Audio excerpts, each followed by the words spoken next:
तर आता आपण बघणार आहोत वित्त आयोगबद्दल. वित्त आयोग हे भाग 12 अर्धन्यायिक संस्था आहे.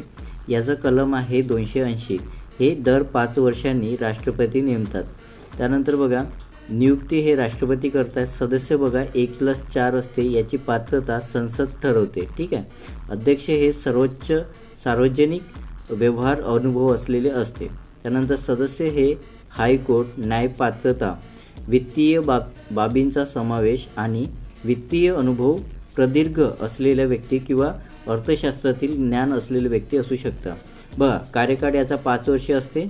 कार्यकाळ हे राष्ट्रपती ठरवतात. ठीक आहे. त्यानंतर वित्त आयोगाचा कायदा हे 1951चा होता. बघा, पहिला वित्त आयोग हे 1951मध्ये के.सी. नियोगी हे अध्यक्ष होते. पहिला वित्त आयोग होता 1951चा. ठीक आहे.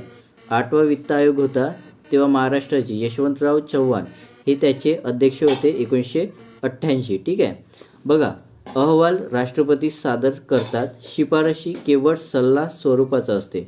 बघा, 12वे वित्त आयोग हे सी रंगराजन, 13वे वित्त आयोग हे के विजय केळकर आणि 14वे वित्त आयोग वाय व्ही रेड्डी हे होते.